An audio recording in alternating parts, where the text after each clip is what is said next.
religious ideal, which is leftism. And the idea that politics and religion are completely separate is nonsense.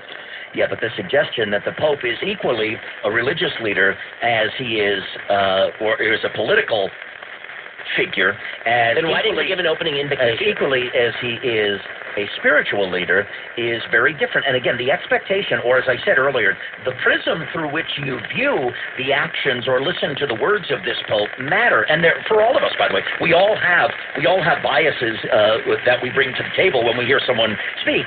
But if you say political leader like it's a bad thing, Brian, I'm not saying political leader is a bad thing, meaning that my rabbi a lot of political leaders have been a lot better.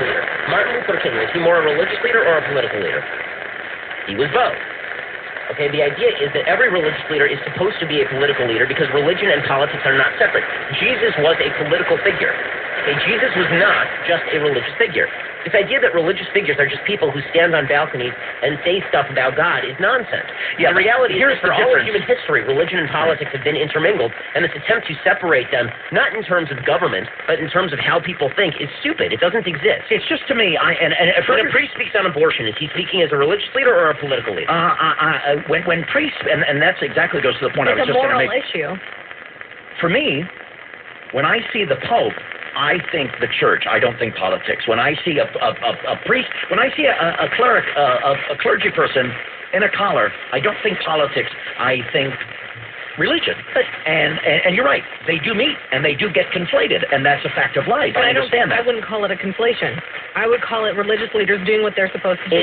Some of the early abolitionists that were pastors. Well, here's the truth. In May of last year, the Pope explicitly called for legitimate redistribution of wealth to the poor. The frustration, legitimate redistribution. the frustration that I hear in your voices, and my frustration is that you don't understand how basic religion works. This is my frustration. No, worldviews are worldviews. Okay, the term worldview suggests that it is all-encompassing.